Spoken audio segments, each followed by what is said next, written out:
Good evening, everyone. I'm so glad that you could be here. Our guest speaker this evening really doesn't need much of an introduction. Ken Parker has dedicated his life to renewing the form and innovating the guitar. It's a real honor for us to have him here. So if you would please stand and welcome Ken Parker. Thanks, Ken. Yeah, it's good stuff. So that's the end of your part of the program, is that right? Yeah, okay. Okay, great. Well, I'm happy to be here. Seems like such a great place, this camp. Do you need this, or is this better? Just the recording. Oh, there's a recording. Yeah. Hey. It's all right. So, how many people saw something new about flight in the last couple days? No? MIT? Really? Okay, so it looks like you know what a triplane is with a stack of wings? This has like 10 wings. Or you saw, okay. I couldn't believe this. It's so cool. So it's 10 wings and then another 10 wings. So it's like 20 wings on each side. And it's not very big, maybe, I don't know, 6 or 8 feet. And the way it works is there's a wire, and then the wing is here. And the wire is 20,000 volts at, I don't know what the, anyway, 20,000 volts minus here, and this is 20,000 volts plus. So everything starts rushing at the wing. And without any moving parts, the darn thing is flying across the room. All right? So, which reminded me of one of my favorite things, which is any sufficiently advanced technology is indistinguishable from a rigged demo. Isn't that great? Ion drive. And then they have this slimy guy who ran the project, this grin like a little kid. And he's saying that he got it from Star Trek. So anyway, I'm that kind of nerd too. How many people in here play guitar? Wow, gosh. I'm never sure how to address a group like that because I don't know whether you want to know how I do what I do or how I interact with guitar players or what I've tried to accomplish globally in my work life. So maybe we could take a vote. So here's the nerd needle. I know it's not, here's the off position. That's clearly we're not there. But I mean, how far does the nuts and bolts part of this, how many nuts and bolts do you want? Call out. I mean, lots of nuts and bolts? Okay.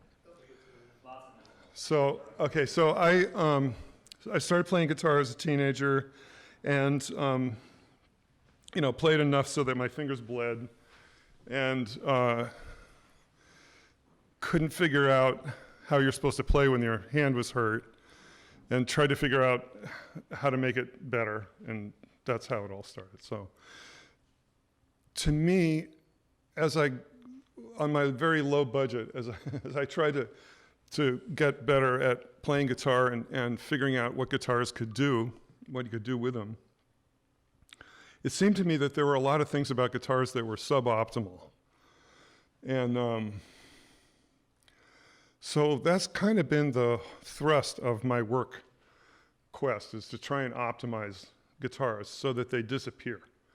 My favorite thing is if I give somebody a guitar and they play it for a while and I say, what do you think about the neck?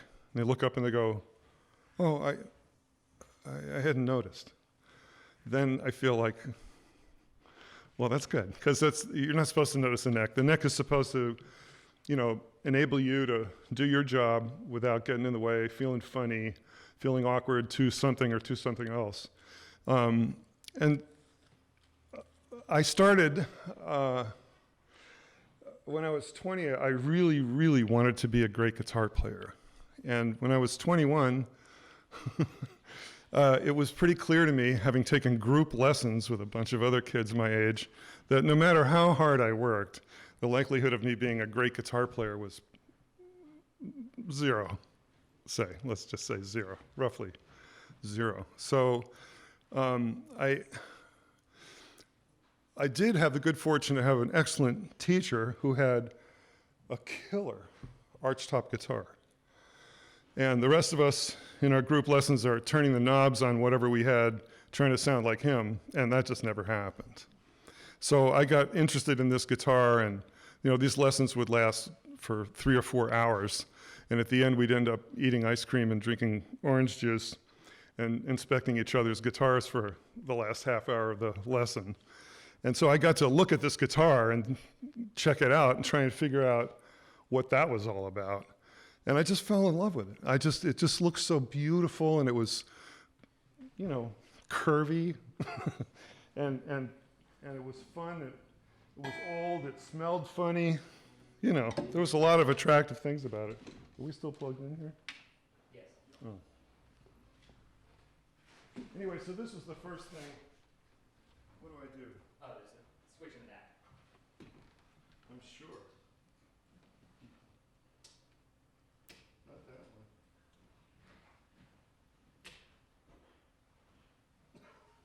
one. Oh.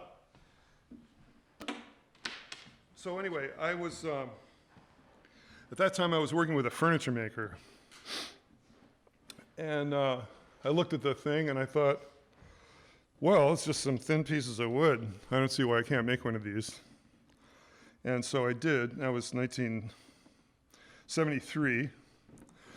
And it was a pretty good guitar. And I took it to my hero, who was Jimmy DeQuisto. Does anybody know who that guy was? Jimmy DeQuisto.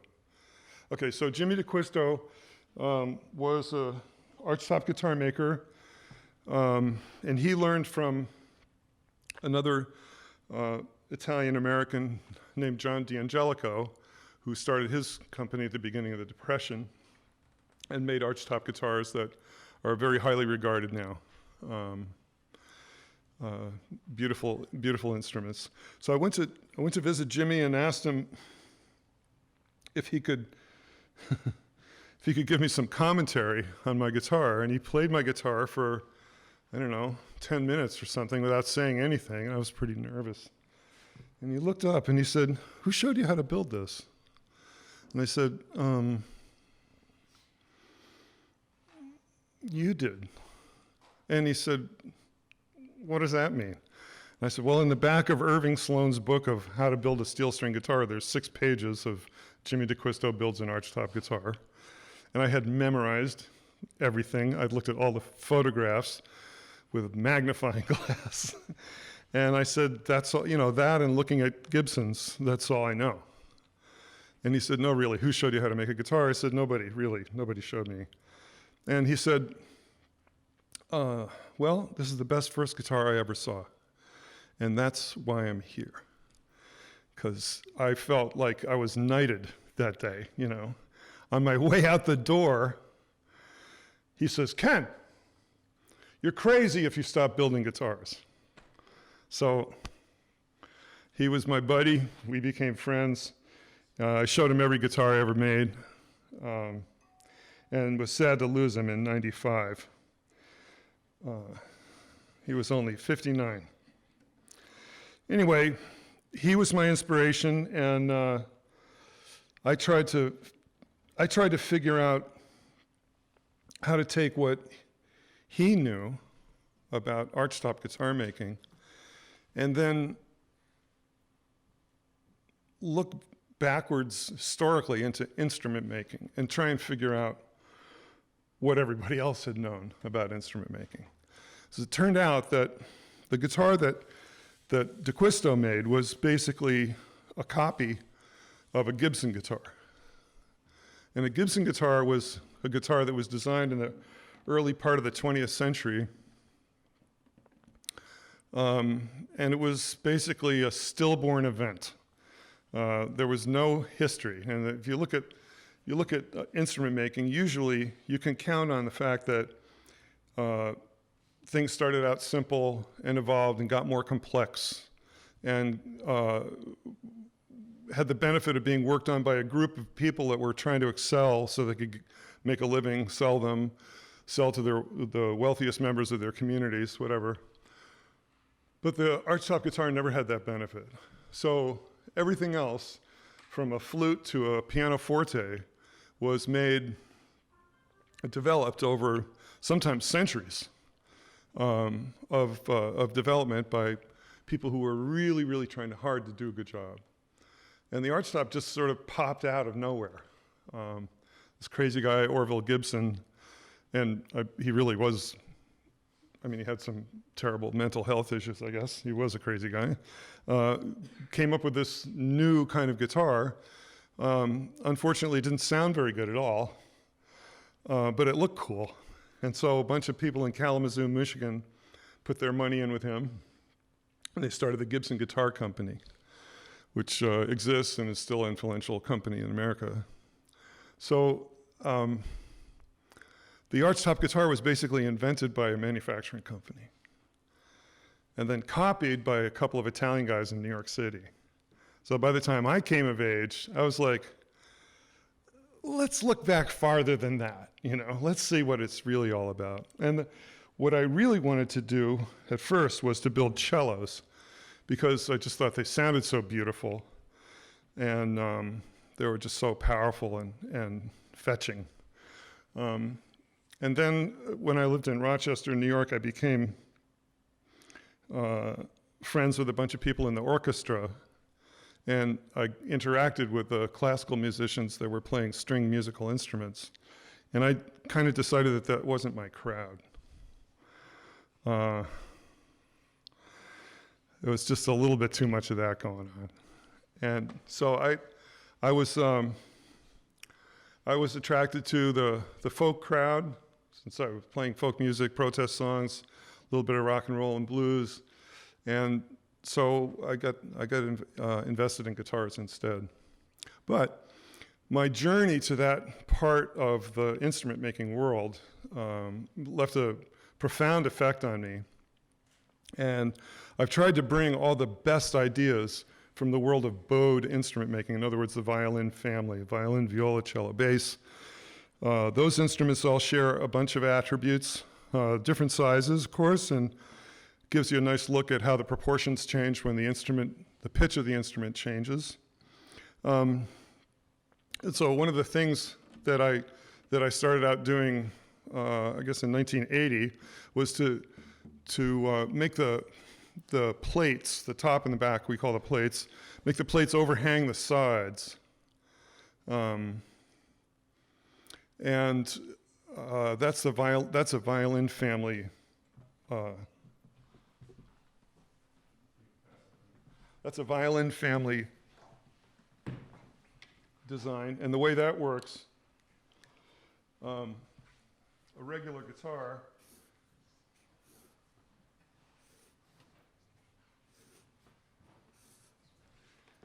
is, if this is the top or the back of a guitar, and these are the sides, and then this is a glue block on the inside that's called lining. So what I build is this, with a little bitty lining, and with the top overhanging the sides. And then there's some stripes that go around the guitar like that. And there's stripes on regular flat top guitars too, but those stripes are here. They take up this area. And so this is called binding, and that's called purfling. So the reason for this, I found out, was that by cutting this groove in the plate around the edge, you weaken the top, and you weaken it right here where the lining is. So in other words, you increase the flexibility of the top and the back right here so that the low vibration modes are enhanced. And that just made so much more sense to me than this. This is a style of building that originated in the late 19th century in Spain. And by the time the factories got a hold of it, it got really robust and really strong, partly because it made the instruments durable, and partly because it was easy to train people to do it, and partly because it was cheap, a cheap way to build. So in other words, as soon as I saw these aspects of instrument making that were centuries old, I said, well, wait a minute. I'm not going to look at factory guitars anymore. I want to look at what people were doing in Turkey 600 years ago rather than in the Gibson Company in the 20s, right? Not that they didn't do some really good stuff, but so that's kind of that's the inspiration globally for my design work and the acoustic guitars, is to try and get instruments to be lively and responsive. Unlike the violin world, violin players and the other members of this group have a bow, so it's really two instruments, the violin and the bow. No one really performs without a bow. It just sounds like dink dink. Violin doesn't sustain very well for a variety of physical reasons, which I can tell you about if you want to know that. Do you want to know that? Okay. So in the violin,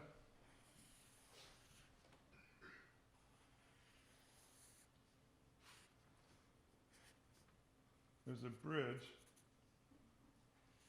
that's pretty tall. It's 2 feet. Good thing I didn't go into art. And then there's 2 structures inside the violin, only 2. One is a post called the sound post, which connects the top and the back. It's not glued in. It's precisely fitted and wedged in there. And when you look at the bridge, so if here's the neck of the violin, and the F-holes are here, the sound post is here. So by tuning the distance between the sound post and the foot of the bridge, you can influence the length of the vibrations and the way the top responds to high frequencies. And then the bass side of on the bass side of the bridge, there's a brace called the bass bar. And the primary action of this bridge is to rock sort of around this part think of this as a fulcrum. So it doesn't exactly work like that. I mean, the bridge does every conceivable movement you can think of, and there's lots of nice hologram pictures that show you what it's doing. It's doing all kinds of sizzling and wiggling. But the macro thing is that the bridge is moving back and forth like this, and it's driven by a bow that is controlling the vibration of the string. So the string, as you draw the bow, the string is carried sideways by the frictional coefficient, and it also rolls as you draw the bow. It twists the center of the string. So then when the the force overcomes the friction, the string slides back, but it's controlled by the bow, so it can only move in this direction. And with this bow, you can put a huge amount of energy into the instrument. I mean, it's just crazy. I mean, a good player with a good instrument playing right next to you, you can almost, you almost want to cover your ears. It can be so powerful. So on the violin, we have this extra gizmo. It's a different instrument. The bow is a whole instrument in itself that energizes the string. Whereas on a guitar, we have a fingertip or a fingernail or a little chip of something or other, plastic or whatever you use, and you get to hit the string once per note, and that's it. And the guitar has to be really efficient in order for it to be fun to play. Because otherwise it just doesn't do much.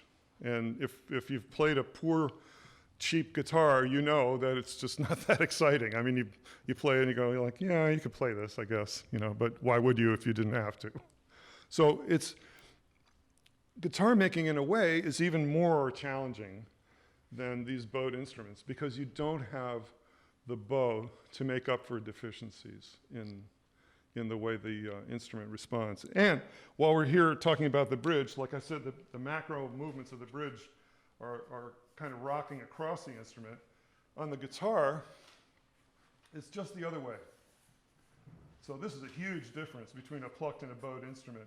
On the guitar, you have strings which, when energized, can go in any direction. They're not controlled by the bow. They're not being constrained to basically vibrating laterally to a large extent. Again, macro, laterally.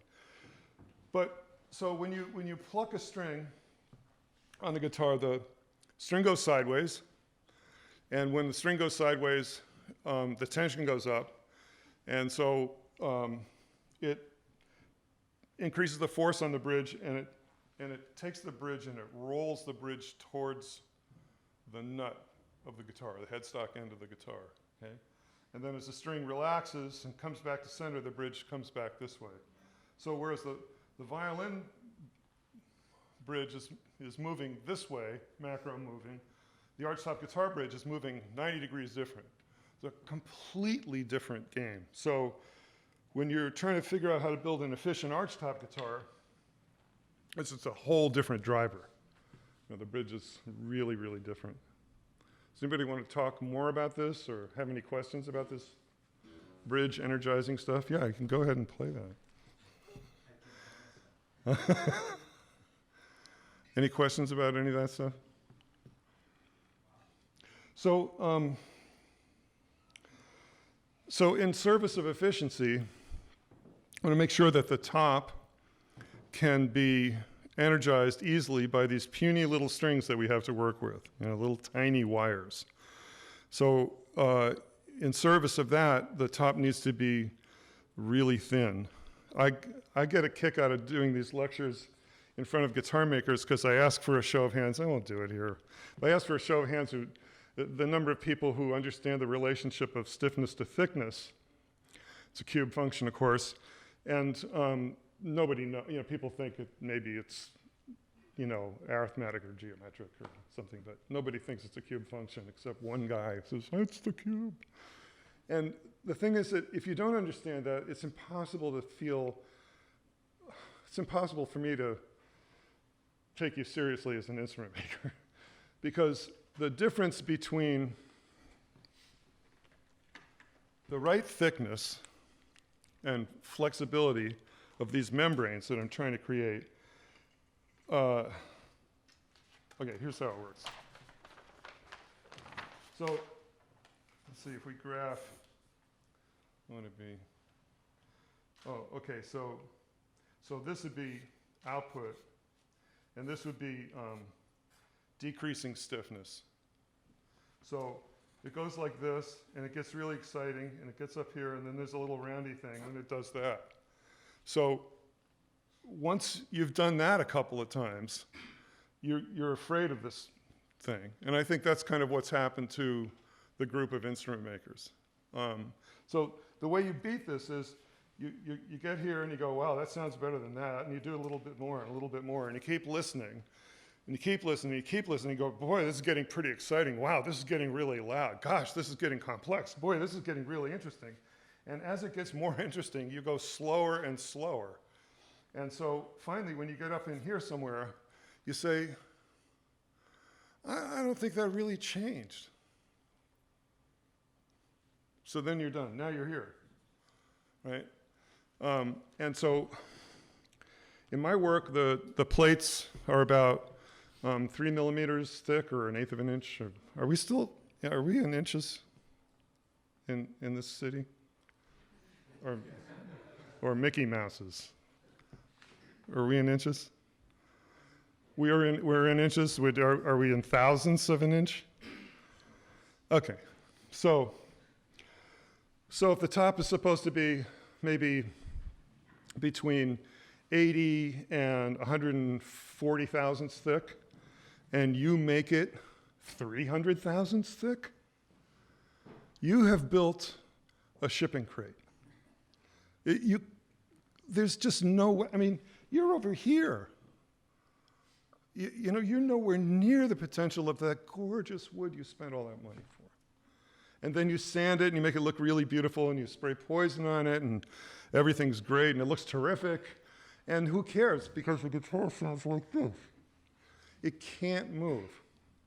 So this is why my field is not really, I mean, the instrument that I love to make is not really taken seriously by guitar players. And because most of them are so poor because they're overbuilt. And they're overbuilt because it's scary to make things thin. After you have something split or come apart, I've seen this in other builders' work. When they were young, they made an instrument that was really too thin, and it cracked or it failed somehow, and then they freaked out and they never tried to find out how much too thin it was, you know. So obviously, without risking failure, there isn't any real way to come to a wholesome understanding of what you're doing. So I have been cheerfully risking failure my whole guitar making life, and I think it's made me a pretty good guitar maker. So the other thing I'll say about this instrument is that taking my clues from the ancient builders, you could see that never were there, you know, big globs of material that were glued to thin pieces. Nobody would think that was a good idea. But in modern instrument making, it's absolutely, you know, it's rampant. Everybody, you look inside the guitars and the blocks of these giant chunks of whatever, mahogany or, you know, something hard and heavy, and there are these big blocks in there, that ought to do it. But you have this really poor transition between a thin piece of material on the side and this giant blob of wood in the middle. So what I've tried to do, and you can, if you can see inside that guitar,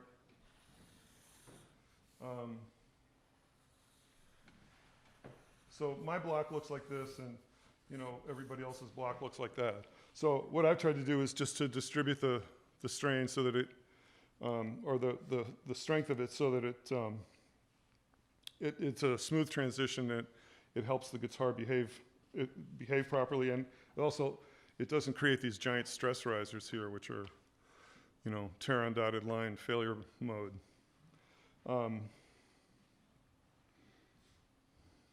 Oh yeah, should have passed around a light. So we should pass it around again with a light. So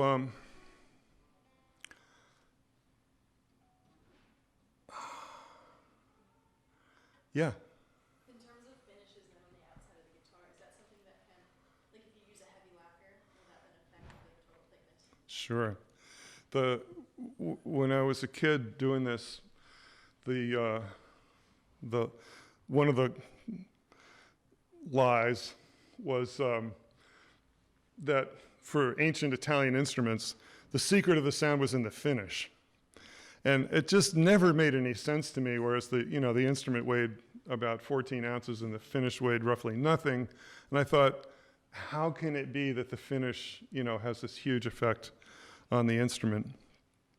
Oh, and just and finally I saw there was an electron microscope picture of a chip of finish on a Stradivari. So somebody had a little chip, and and so here's the wood,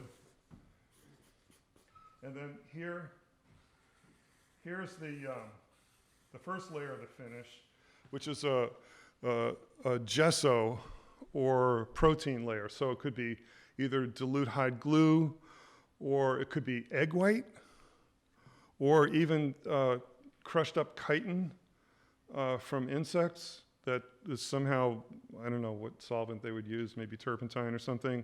But anyway, it was basically designed to be a sealer to keep dirt and moisture from easily penetrating the pores of the material. Okay, so that's the gesso. Here's the thickness of the finish there. And then And then there's the color layer of the varnish. Again, very thin.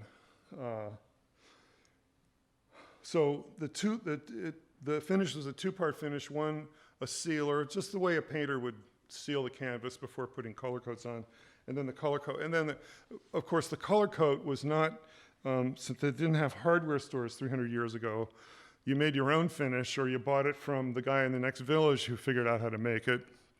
And all you had was things you got when you bled plants, basically, or animals. I mean, what else is there? I mean, you have sap, you have minerals, maybe, amber, some fossilized amber, perhaps. As trade in these things came around, there were all kinds of crazy pigments that people would grind up and put in the finish. But usually they were made. This finish was made from turpentine. It was called a terpene resin varnish, and it's still kind of popular in violin making, although it is extremely difficult, dangerous, and expensive to make. It has some fine properties. One of them is it's dichroic, so it flashes red and green. It was kind of cool, you know, a cool paint job. And you remember that this was the finish they had, these Italian dudes. I mean, this is the same finish the furniture makers had. I mean, this was finish. This was it, you know. I mean, they were lucky that they could make anything at all that looked good. And when they did this thing with the terpene resin, they had really no control over what color it is. It could be a light straw to a deep red, almost purple, and all kinds of red browns and all kinds of crazy stuff in between. So, so that's this terpene resin varnish. And then this is dirt. The secret to the Strad finish is dirt. And if you think about where people lived 300 years ago, I mean, there was a fire, they were smoking pipes, there were candles, they were burning whale oil if they were rich, you know, and wax if they were poor. And the whole environment was covered with soot and dirt, and they didn't have, you know, soap was hard to make, and who was going to wash a fiddle anyway? So yeah. So first of all, the finish can be thought of as a dampening layer. Okay, so it generally isn't helping to stiffen the instrument, although there are some exceptions. But usually what it does is it turns down the high-end response of the instrument. So it's not uncommon for a violin builder, say, to build a violin in the white, we call it, meaning unfinished, and then string it up and play it and see, you know, what do you got? Well, it's a little stiff, the low end isn't big enough, maybe we'll, you know, take off a little bit more material, try and loosen it, excuse me, so that it's more lively. Or maybe it's okay, and in which case, when you apply a finish, since it's a gooey, sticky thing that these terpene resin varnishes never really dry. I mean, they're always kind of plastic elastic. Like the lore is, I mean, I've never had the chance to do this, but the lore is if you take one of these old instruments and press your thumbnail gently into it, it'll dent the finish. And then supposedly, again, the lore is you come back the next day and you can't find where you did that because the finish kind of has a memory and it'll come back to where it was. So that's a gooey finish, right? I mean, that you would expect that to attenuate the high end, the glamour, the really high stuff in the frequency response. And that's kind of how I think about it, is that that finishes best, which finishes least. So, although the guitar I brought has more finish on it than anything else I've ever built. So, I now use, I know this is heresy, but for my ground, my 21st century ground coat, my gesso, is room temperature curing epoxy I use the common one that everybody uses for boat building, West System resin. You can buy it, in your local good hardware store, I guess. And I wipe it on the material, and then wipe it off and wipe it off and wipe it off until I can't get another molecule off, until it looks completely dry and there's no smear, there's no evidence of it anywhere. So then when that hardens, it's really within the material. And the mechanical properties aren't great. I mean, it's not a real strong resin, but it's strong enough to reinforce the outside of the material, and it definitely changes the stiffness and the tap tone of the wood. So this is an instance where I do get a little bit of strength from the finish. So that actually is contributing a little bit, but it's inside the wood, not on top of the wood. And then on top of that, I use, I've used a bunch of different things, but it's all based on so-called boiled linseed oil, which is just linseed oil that's been refined and has a bunch of metallic dryers in it that help it to kick and polymerize in less than 6 months, which is what happens. It's how long you have to wait if you don't put those metallic dryers in there. So usually,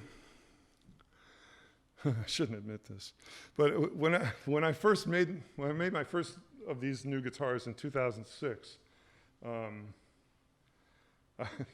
worked on this guitar for seemed like years, and developing things and testing processes and using really lovely materials and doing my best work and really trying to do a really, really good job.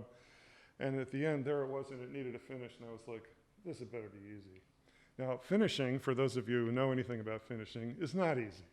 Anybody that's ever tried to paint something, unless you've practiced at it, you know that it's fraught with pitfalls. So I just said, well, I'm going to try and wipe a little epoxy on it and then put some oil on it and see what happens. It turned out to be the best thing I ever did for a finish. The nice thing is that it's repairable. If you get a dent that doesn't cut the wood fibers, you could put a clean cotton cloth with water on it and a regular iron, and it'll steam the fibers back out, and it's pretty cool, and it doesn't hurt the finish. So that's amazing. That doesn't happen with any other finish that I've ever heard of. So yeah, the finish, if it's thick, most guitars, like all of these guitars, are sprayed with a variety of poisonous bullshit, layers of different styles of poisonous bullshit.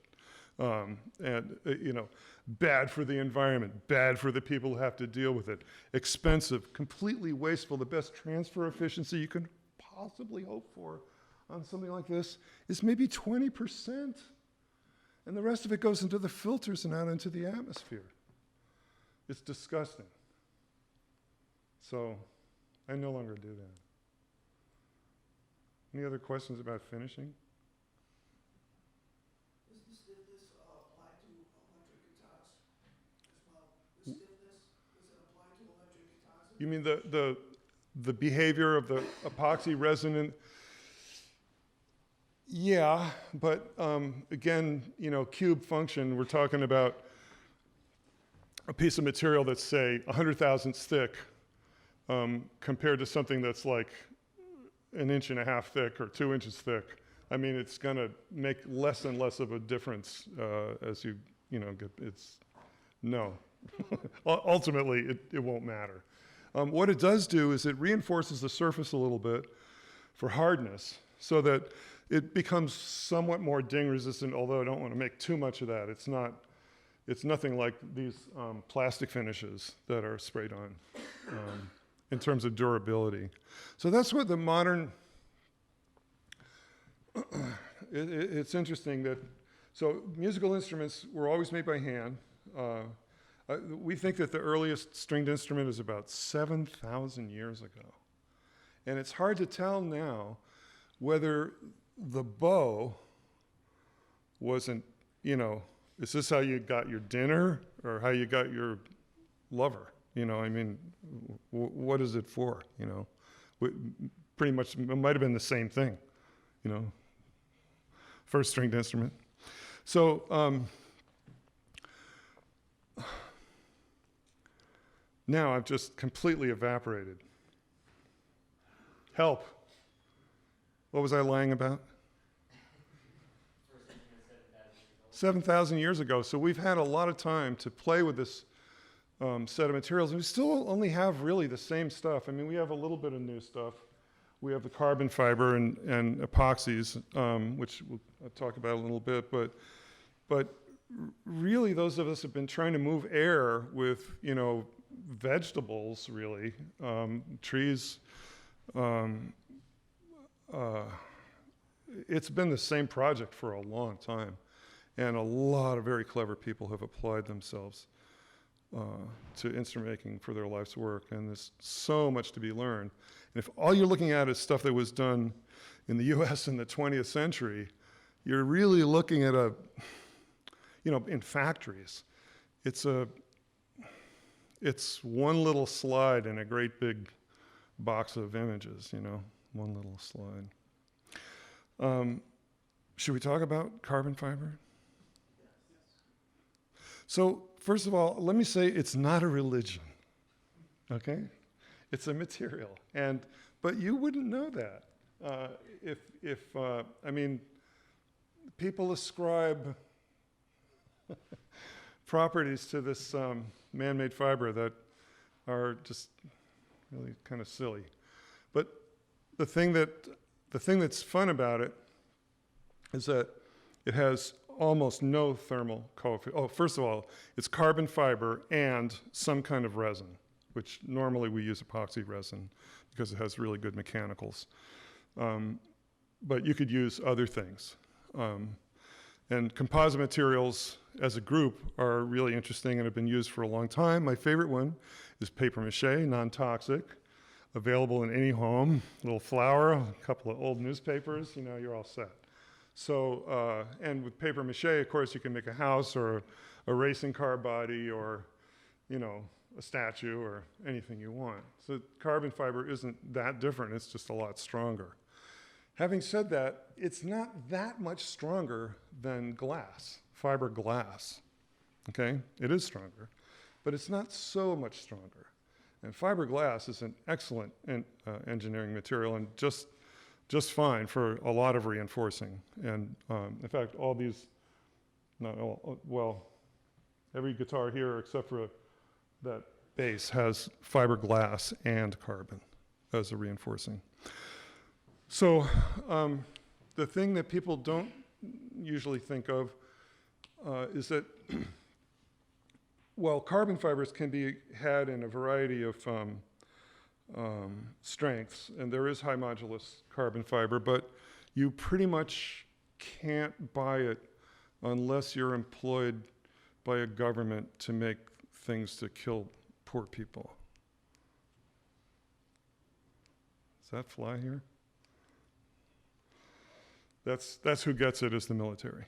So for those of us who are just trying to make good sounding musical instruments, we get the regular carbon fiber, which is, I can't really describe to you how it's made because I don't really understand it, but I do know that it is a very tricky, high precision process that not for the faint of heart and only, done in a couple of places domestically.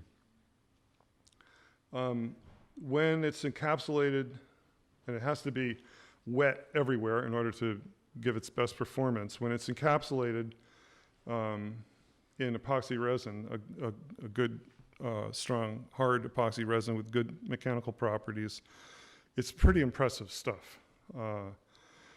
And the nice thing is that you only need, in instrument making, you only need a little bit to give a huge advantage in stiffness. Well, it's good both in compression and in tension. And so is fiberglass, also good in compression and tension. I tried playing with Kevlar 30 years ago, which is good in tension and awful in compression. And if you use Kevlar on your instrument, it'll make it sound like this because it's so good at absorbing energy, which is why it's good to keep bullets out of people. So the carbon, I think of as tape. I only use it, I don't use woven, well, I have used it. Again, the base is the exception. I normally only use unidirectional carbon, in other words, non-woven, non-crossing fiber, so everything is one axis, zero axis. And on the, this is a cut-off neck from one of these. I was just saying, I haven't been in a room with this many of these things. I got out of this company in 2003 when it was sold, and I haven't been in a room with this many of these guitars since then. So it's kind of fun. I forgot. So I pass this around, but boy, you can hardly see it. You can see it, I guess. Well, anyway, on this guitar, the carbon fiber is about an inch wide. It tapers a little bit, it's thinner up. It goes off the end of the headstock, down the middle, and then it goes down the back of the guitar a little bit, about halfway to the bridge. And it's only 5/1000ths of an inch thick. And it's used with a really nice resin. Here, maybe. It's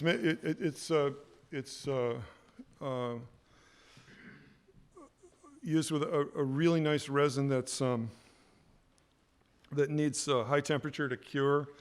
We're curing it at 125 C, 250 F for about 2 hours to get a full cure. And then on this neck is 5/1000ths of carbon and then 10/1000ths of fiberglass. And the fiberglass, so if here's the neck and the carbon is 0 degrees, calling it a long way 0, the fiberglass is bias cut so that it's plus or minus 45 degrees.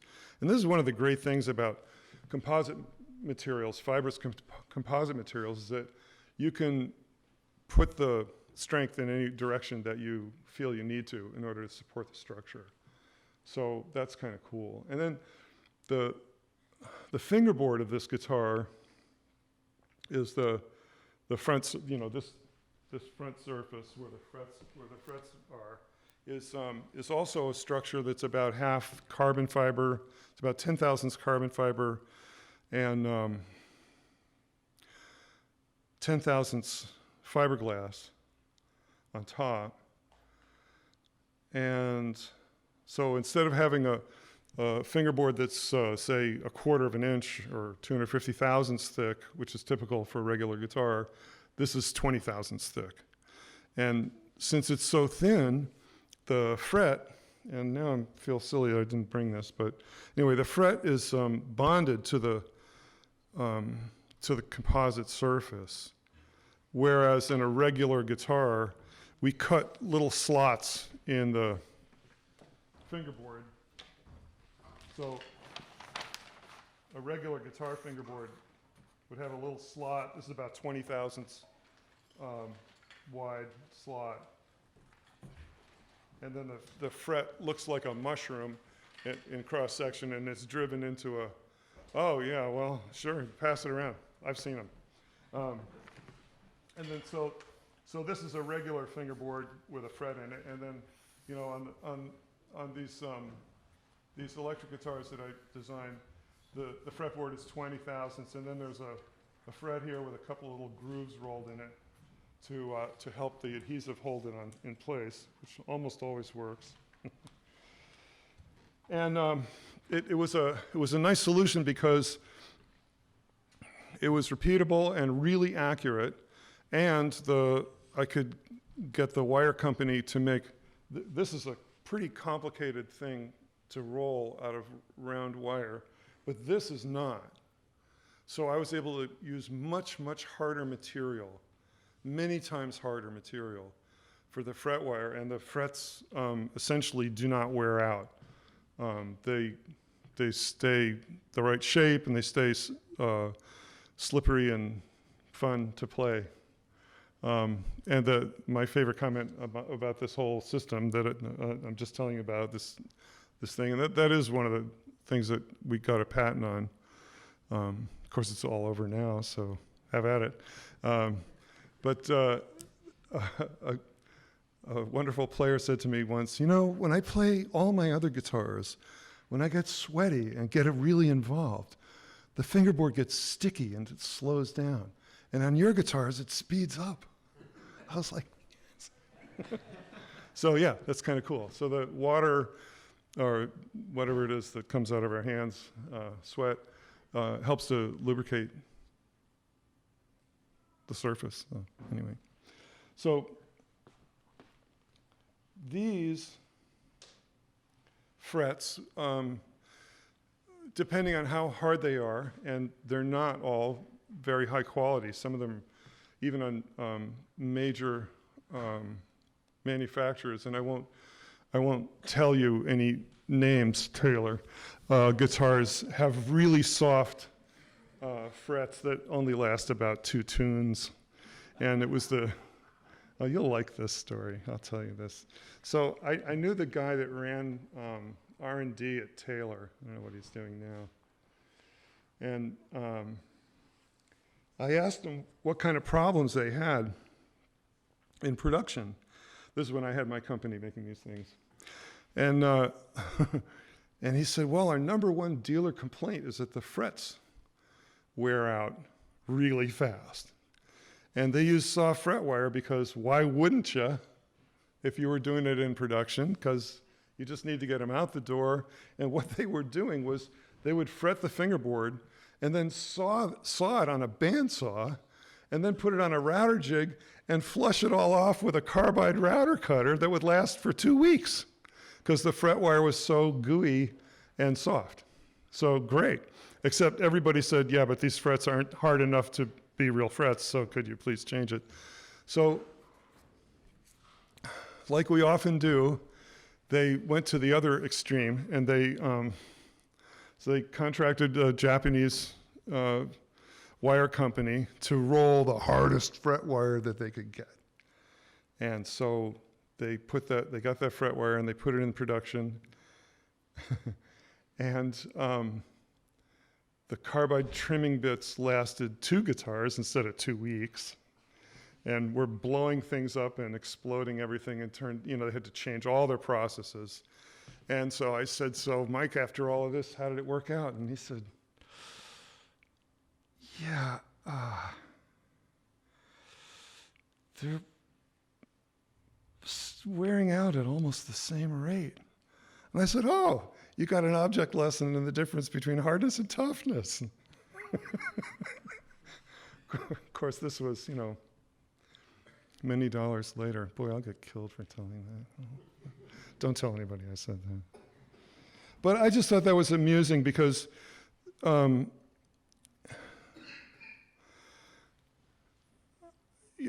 testing and evaluation is so important in this stuff. And I have, all my career, I've been perfectly willing to build things that I had no intention of selling. My brother joked that I was going to corner the market on prototypes. And I did that. I had a nice situation where I had a really nice shop and my expenses were so low for about 8 years, and I did a huge amount of development work there. I didn't really have to make much money to put food on the table. And I was able to make all kinds of stupid stuff. And I made so many discoveries, and this is when I was first working with composite materials as a reinforcing. Which, by the way, before I used composite materials to reinforce necks, I used wood veneer. I used to bend ebony veneer around the back of a neck. And if you think that's easy, you're wrong. That was tough, and had jumped through lots of hoops to do that. Now that's not a new idea. That idea came from Renaissance lutes, which were typically made with a lightweight. Lute is an almond-shaped stringed instrument from Renaissance and Baroque periods in Europe, and they were made in great profusion. Almost none exist. But they made thousands and thousands of them all the way from Spain. Well, they came from the Near East. From Turkey, they had the oud. And then when the Moors came to Spain, they brought them, of course, in Spanish it became al oud, and then it became lute. And so these were made in huge numbers in all across your way up into, I don't know about Scandinavia, but Germany at least, and France and England. And they were the Stratocaster of their day. I mean, everybody, and there was always, people say, oh, wow, 7-string guitar or 8-string guitar, oh, that's so new. Lutes were, they started out with 5 double strings, and then by the time the whole thing collapsed, as these structures do, and some of them were this long that had 3 different scalings. Some strings were this long, some strings were this long, and the strings that you played against the frets were this long, and the things were like, crazy. Great big structures, didn't weigh a thing. The ribs that made up the, everybody knows what a lute looks like. It's like roundy on the back. Between usually 12 and 20 different staves, 20 thousandths of an inch thick, typical, 20 thousandths, with a bunch of parchment glued on the inside with hide glue. So really a composite structure, right? So the way they made their necks was they would take a piece of lovely quarter sawn. Does anybody know what quarter sawn means, or vertical grain? Yeah? Anybody want to know what that means? Okay, so quickie wood lesson. So when you cut wood out of a tree, you can cut it this way. That's called flat sawn or plain sawn.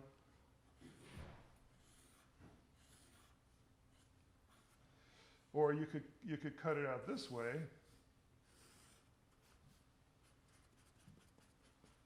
Or you could cut it out, somewhere in between those things where you'd have this. So this is called flat sawn. This is called rift. And this is vertical grain or quarter sawn. And if you notice the guitar you've been handing around, it's harder to see on the back, but if you look at the grain on the edge of the top, you can see, you would look at the end of the guitar to see this. You can see that the grains are marching along in little lines. Anyway, so since wood primarily, wood is hygroscopic, so the humidity changes, and so the wood changes, is why your doors don't open in the summer, or your drawers don't open.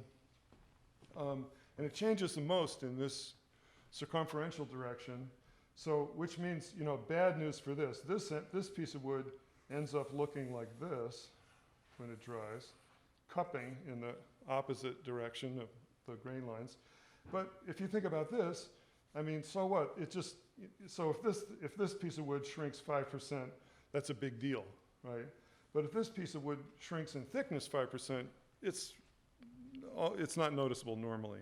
So this is vertical grain material.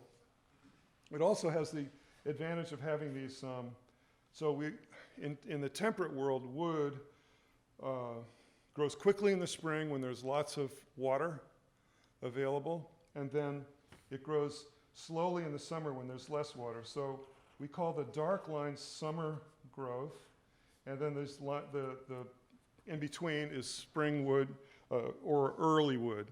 So some people call it that, early wood and late wood, or spring wood and summer wood. So anyway, that rhythmic growth of the tree in temperate climates makes a really great structure when it's vertical grain. Well, all wood is great, but when it's vertical grain, it has some really fantastic properties. So as you can well imagine, these lines, the heavy lines, the summer wood, the hardwood, the late wood, the darker colored wood is stiffer and harder than the other material. And so when you go to flex a piece of wood that's quarter sawn, or I'm sorry, vertical grain, quarter sawn is an old word, but it still works. But so this piece of wood will be way stiffer across the grain than this piece of wood. So if you were making a lute, you would use wood like this for the neck. So you'd cut the wood out for the neck like this. So it has basically I-beam-like structures disposed throughout the material. And in fact, if you look at this guitar, I don't have a light anymore, but you can see that the neck is vertical grain. You can pass that around again. And then, so they would make the neck out of this vertical grain material, and then join it to the body of the lute, and then veneer the back of the neck in something hard. So the neck core would be lightweight, very stiff for its weight, probably made out of the same material as the top, since they had that stuff around anyway. And then it was covered in a hard piece of material that would wear well, look good, not pick up dirt or moisture, and accept the forces of the frets, which in those days, the frets were just old strings tied in, in loops around the neck and forced down into their ultimate position. So, okay, lutes. Next. Oh yeah, so the idea is to put the, I know you all know this, but I mean the idea is to put the important structural material on the outside of the structure where it can do the most good, so that when you need resistance to stretching or tensile strength, you have it on the back of the neck. It keeps the neck from elongating. And on the front of the neck, you have a fingerboard, which is either, you know, if everybody else makes it, it looks like this, and it's made out of tropical hardwood probably. And if I make it, it looks like that, but it's carbon fiber and glass, and it's still got really terrific compressional strength. So, and the idea of that and this neck that we're passing around, wherever it is that the neck, oh, you have everything. Yeah, you sure, pass it around. So the idea is that the loads are handled by the exoskeleton, and then the wood in the middle fulfills the function of, well, it has a lot of stiffness, but it also is easy to shape. If wood didn't exist and you invented it, you would be carried through the streets. It's unbelievable. It comes automatically in all these different cool kinds. Like everything from balsa wood to ebony. You know, it's just crazy. And it grows on trees. Amazing, right? You know, it's just, you don't even have to water it. It just grows by itself. So the wood has a beautiful, well, the woods that we like to use for instrument making have a beautiful mixture of stiffness and damping. So you need some damping in order for things to sound good. By the way, in my shop, we call it Miracle Fiber W. Wood. Yeah, because, I mean, you can't beat it with a stick, really. And if you did, you'd use wood. Anyway, so the wood fulfills this function as a core material, and all the instruments here have this idea where the wooden material is not designed to carry all the loads, although it is supportive and carries part of the load, but the exoskeleton of composite materials is responsible for the big load carrying. We specialized in making these instruments, are $10,000 instruments that we sold for $2,000.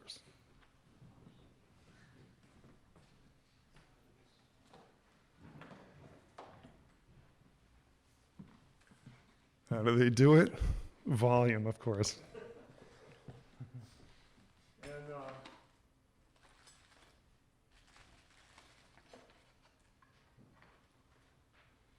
in my current work, I no longer build electric guitars, having had my heart handed to me by market forces. But I'm very happy building these acoustic guitars that we're passing around. And I brought these cutoffs from the neck for you to see. I use a neck core. You can see the core, which is so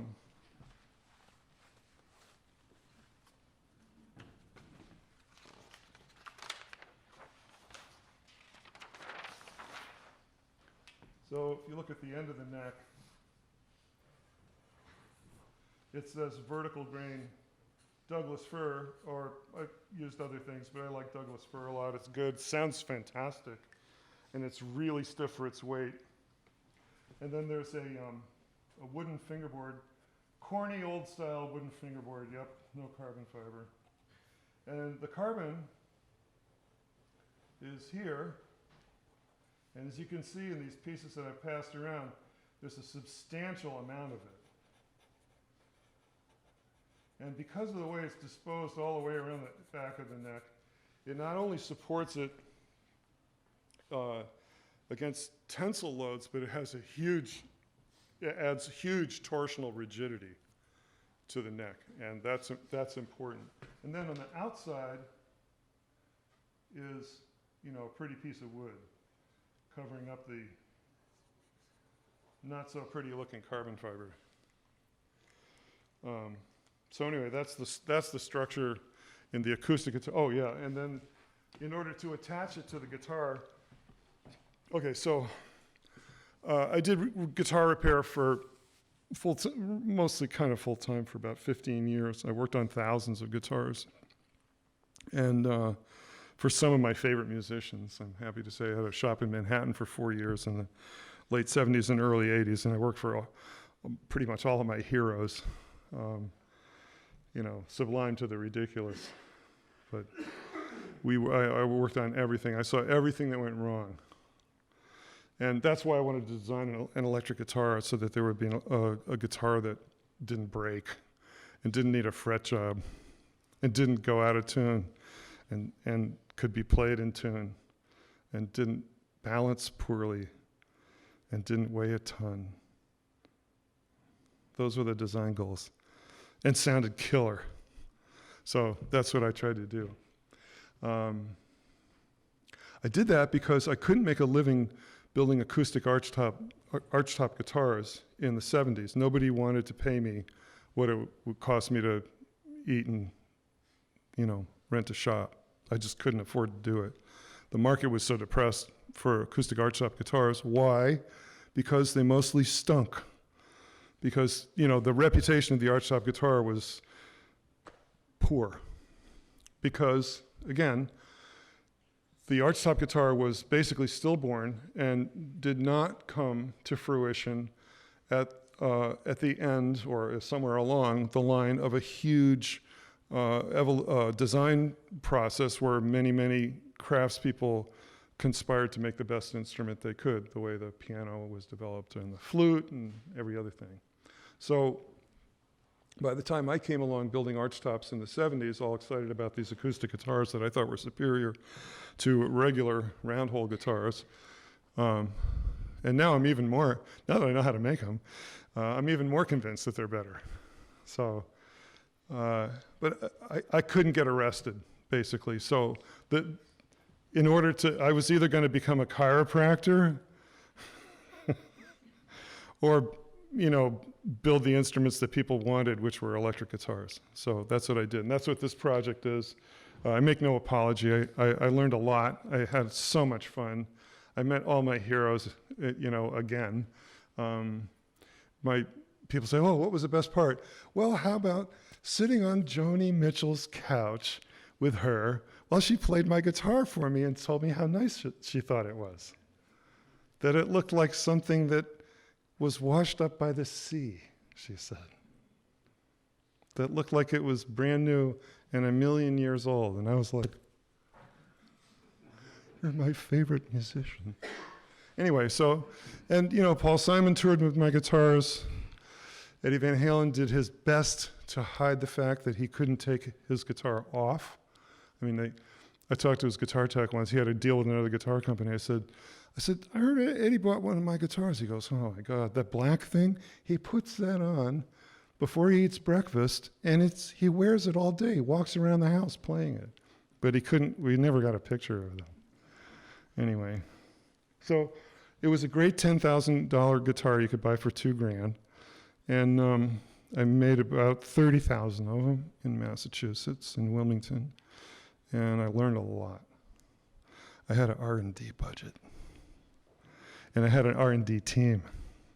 So I did all kinds of cool stuff. Like I designed, I prototyped and built guitars that had a fretboard and fret array that were one piece of material. It was all nickel, one piece. And it was electro-deposited.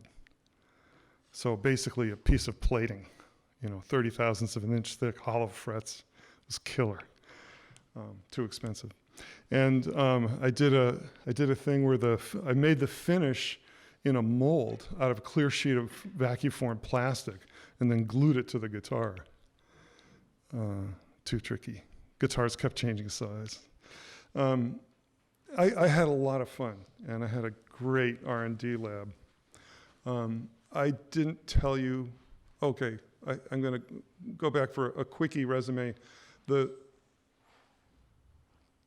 When I tried to make things out of wood, I was furious as a 20-year-old because I didn't know a freaking thing about anything. And every time I tried to do something, I either cut myself or broke something, And I thought if I just pushed harder, it would work, but that was almost never the answer. So when I was playing around with cellos and violins, I went to visit a violin maker.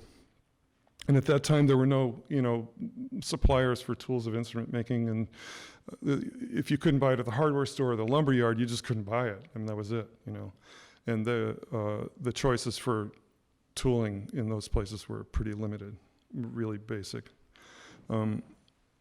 So I visited a cello maker, violin maker, and I saw all his little tools. And they all looked like jewelry to me. And I said, wow. Where do these come from? And he said, oh, they come from Germany. I was like, Germany? Where do you get them? Oh, you write to them, and they send you these tools. And I was like, suppose you needed money, right? Anyway, so I decided that what I needed to do was to become a tool maker. So that was it. Many of you may remember how hard it is to make a good decision when you're a 20-year-old man. Well, this was one of mine, a good decision. So I became a tool maker. And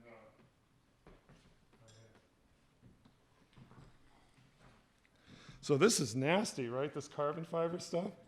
The big lesson of carbon fiber is that you want to put it where you want it and have it be done. When it's cured, the best thing is that you don't have to touch it. You don't have to sand it. You don't have to do anything to it.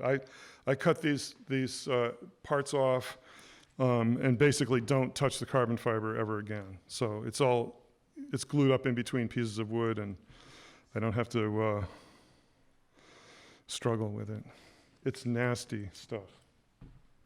It makes the best splinters, and because they're really strong, they can go way into your tissue. And then what do? They break right off. And then they're a genius at getting infected. I mean, like you can feel it as soon as it happens. You're like, ow, ow, ow. And so all of a sudden it's a pus event. And just if you ever get a carbon fiber splinter, take it from me, brand new, single-edged razor blade, just slice the tissue of yourself until you can get the damn thing out right then, because otherwise, and then you have a clean cut that'll heal. Whereas if you just hope that it comes out someday, you'll be dealing with it for weeks. Yuck. Yeah, carbon fiber, yuck. Okay, So, so to make this neck, I needed a lot more carbon fiber. You all saw how much that's not 5 thousandths of carbon fiber, right? I mean, this is like a huge mess. These are two concentric or coaxial braids with the fiber. The carbon fiber is 0 degrees, and then I don't know if you could see on this part that it kind of looks like it's zigzaggy. I don't know if you noticed that. But that's just a bunch of fiberglass threads that are circular braided around the fibers to hold them in columns so it just doesn't fall into a big mess. So it's a tube. And the way it works in this neck is that there's this pin that you've all seen. It's about 2.5 inches long, 7/8 square. And it goes into a socket, a thin wall aluminum tube that's glued inside the guitar block, the neck block. And then there's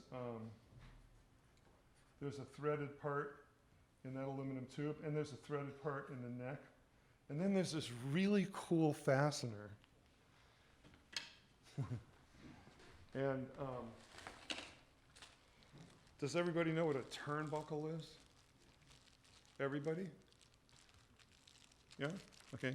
So this is a little turnbuckle. And these are a size I don't use anymore. So y'all can have them. It's the coolest fastener. So it has a left and a right-hand thread. It has an Allen socket on each end. So it's a self-centering clamp is the way it's designed. I learned this in the machine shop. It's called a clamp screw, and it's for clamping carbide inserts to tools. So you put the brand new carbide insert into your tool, and you put the wrench in it and you go like that, and the left and the right hand threads conspire to clamp it together. In my work, I use it not to clamp, but to adjust things, which it works brilliantly at. So all the bridges on the electric guitars, you're all taking one, right? Oh yeah, I got one. Yeah.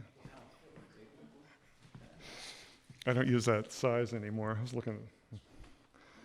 They're kind of cool, and only one company makes them. It's called It, and it's a cool device. Is this what you use to set the action? Yeah, that's what on the acoustic guitar, it raises and lowers the neck. Yeah, that's what it goes right in here, and so it doesn't. Yeah, there's a little hole in the back of the. Oh, wow. Okay. I don't think I was going to get that bad. I don't know if I have that wrench anymore. Okay. That doesn't matter. Anyway, imagine an Allen wrench. It goes in this little hole here, and it turns this screw, and so the screw either pushes the neck out of the guitar or draws it in. So it means you can adjust the action. We'll demonstrate this later when I have the wrench. You can adjust the action of the guitar by moving the neck up and down. And because of the way I arranged the angle of this post relative to the neck, and the angle is the post is square to the string, not the neck. So within reason, the guitar can be adjusted for action without spoiling the tuning. It changes it a tiny bit.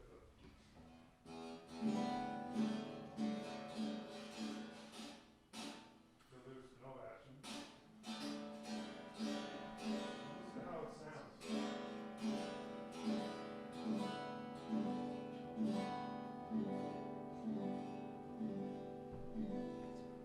That's good for slide action.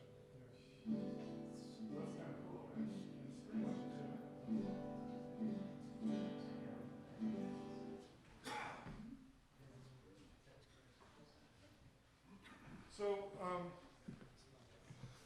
So that's how I solved this. And I mean, I don't know if it really matters, but the way a violin neck goes on an instrument is a really cool, simple joint.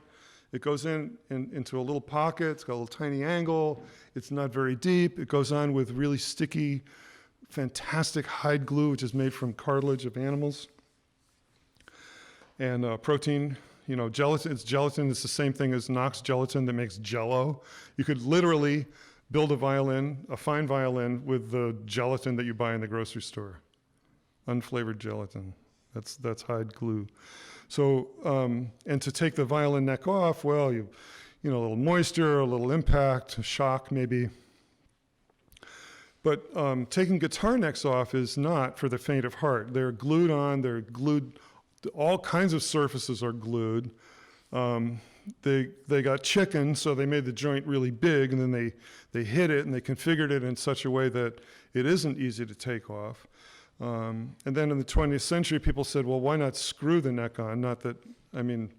Which is fine. Actually happened before that, but whatever. So a lot of contemporary guitars have necks that are screwed on instead of glued on.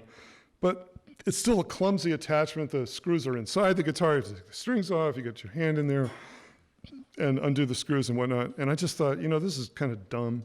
Why not? The neck and the body have two completely different jobs.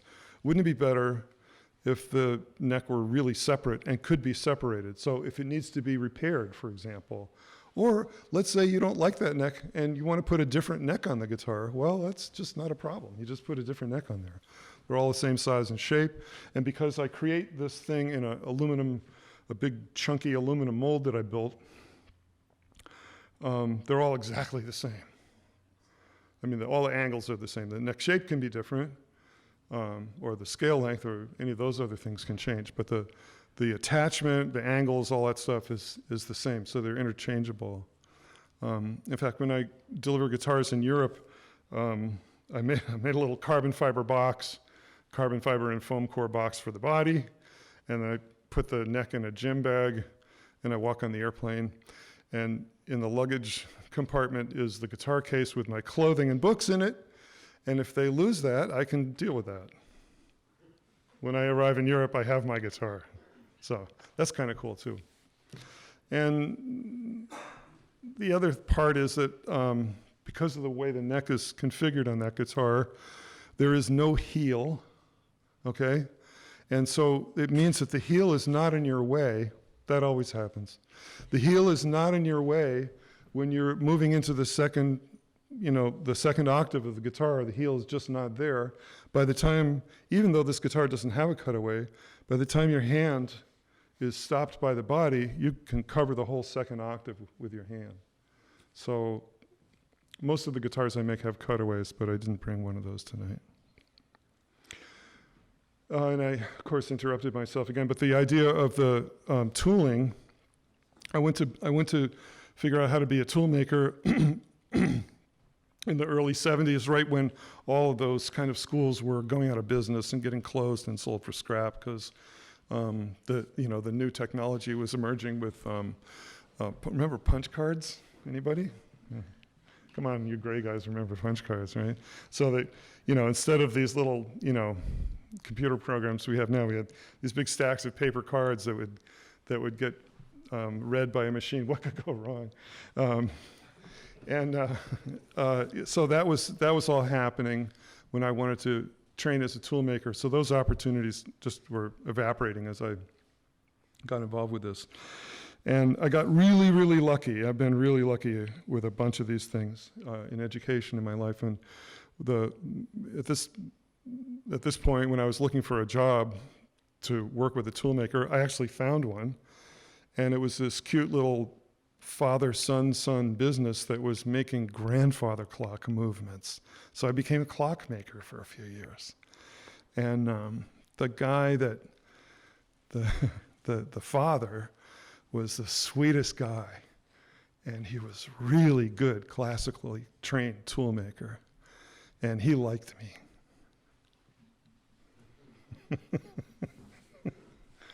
The day I met him, he looks up and he goes, "Hi, what's your name?" "Ken." "Hi, Ken, I'm Jerry. I'm a Sephardic Jew. Do you know what a Sephardic Jew is?" I said, no, I don't. He goes, let me tell you about my, it was just like, I get to work with this guy? So anyway, he taught me everything. Thanks so much. He taught me that you don't tighten things as hard as you can, you just tighten things hard enough to hold it. You know, there's important beginner mechanical lessons, and it wasn't but a few months that if they had a job to do that nobody in the shop knew how to do, they'd give it to me because they knew that I was obsessive and would figure out how to do it. So, which, by the way, is the main ingredient, so far as I am concerned, with almost anything. Obsession. Can I get a show of hands? Obsession. I mean, do we see this in our own lives? I mean, without which, how do you keep at it? My most recent customer, Adam Tellerman, is a French doctor, an oncologist, a cancer researcher, and he has a partner that he's been working with for almost 40 years. And after they got their PhDs together, as young men, they were working on a bunch of projects. And Robert said to Adam, we must stop all of these projects. Adam says, what do you mean? He says, all of these projects that we're doing, someone else can do them. Adam said, what are you saying? He said, we must do something that no one else can do. We must try to do something that's really important, that people think is impossible. So for the last 40 years, their project, this is so humbling to me. He's praising me, oh, you're a great guitar maker. I'm like, their project, and they have research teams all over the planet working on this. The project is to trick a cancer cell into losing its mind and falling apart and dying. And this is a worldwide project. Guys at Sloan Kettering, they're in Poland and Israel, and they're all over the world. All these groups are doing this, so you get some pretty great customers. My customers have been, all my friends play guitar. Pretty much almost everyone plays some musical instrument. It's been one of the big, deep joys of my life is interacting with musicians. It's just been such a great trip, not just the famous ones, but, anybody that really loves it. I could do questions. Ken, so, first of all, I'm a drummer, but we crossed paths in, I think, 2001 or 2002, right? I invested a little money in Parker Guitars, and I met you, and then you let me pick out a guitar up in Woburn, and I still have it. And in the last 3 or 4 years, I've tried to get a lot better at guitar, and I consider myself fairly adequate now at guitar, but I've had a lot of fun learning, and I just, I'm curious, and maybe this is a trip down a bad memory lane, but I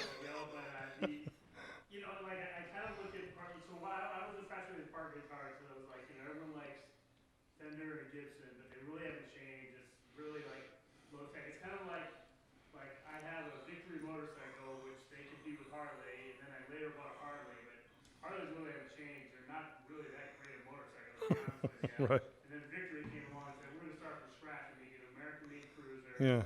but do it the right way. And I just wonder, an overview of kind of the market challenges of trying to introduce something that's, technically better in every possible way than what's out there, but everyone just is stuck with what's out there, like the Harley or like the Gibson. And I don't want to say anyone who likes Gibson or Fender, but what I loved about the Parker was okay, let's start with a clean slate and make something that is, let's attack every deficiency in this instrument and make Right. something that's better.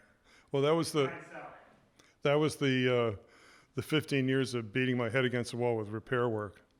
The same problems over and over again from the same manufacturers, and you'd start to see that, a Gibson would have a certain kind of problem, like headstocks breaking off on Gibsons. like every 5 minutes, I was gluing a headstock back on a Gibson. Well, it's because of some design choices they made. They never did it occur to them that maybe they should do something a little different, you know?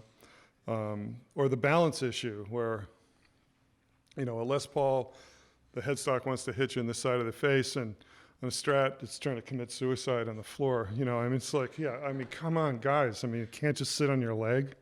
You know, I mean, is that so hard? So those were, you know, basic things. And then, you know, necks twisting and things getting out of whack. At Gibson, there's no specification at Gibson. I was talking to the guy that runs the final setup department at Gibson. I said, what's your action specification? He said, we don't have one.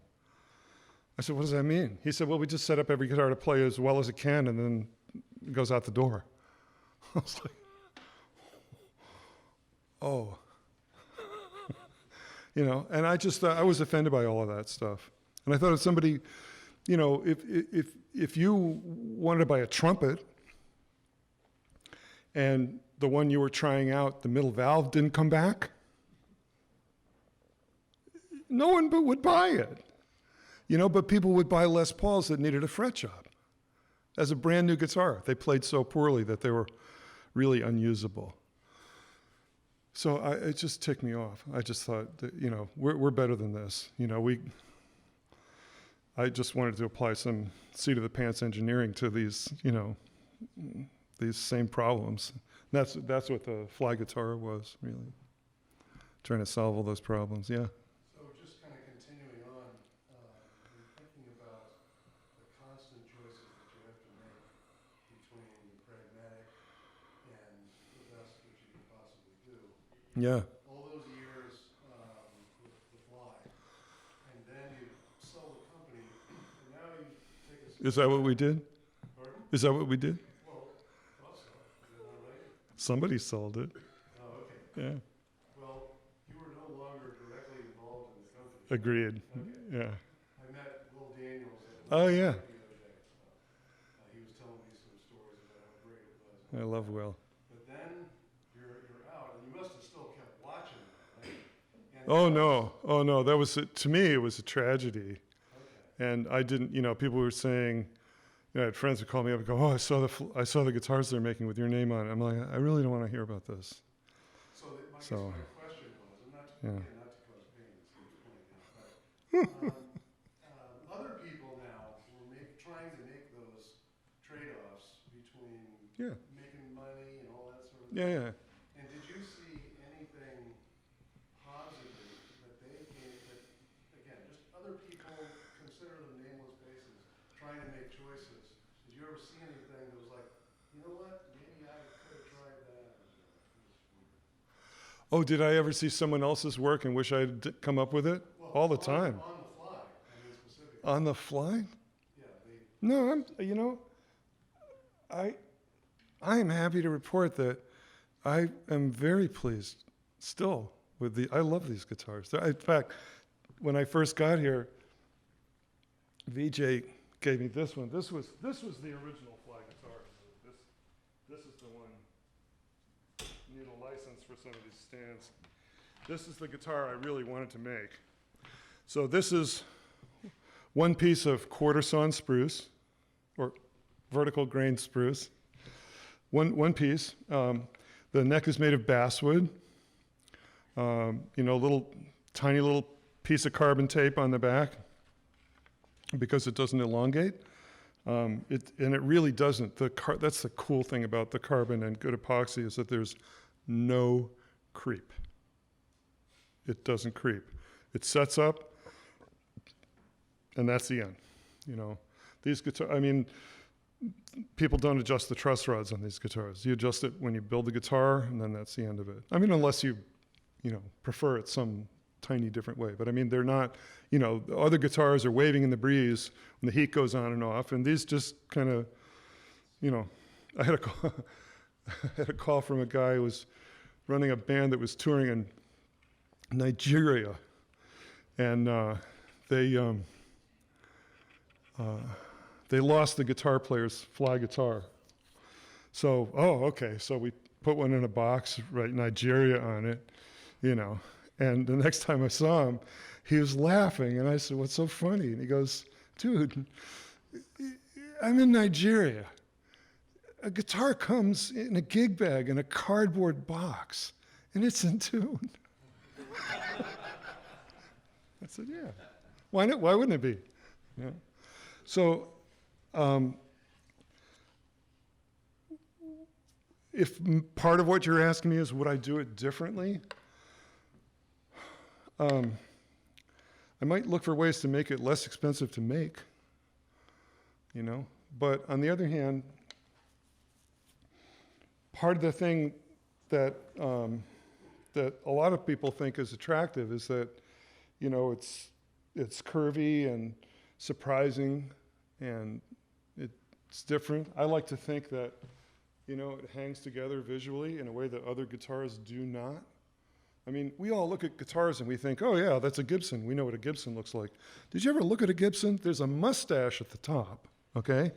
There's a bell over the truss rod cover, and then there's God knows what in the middle. It's like, you know, pick any design from 1 to 12, you know. Okay, parallelograms and triangles, that's it, you know.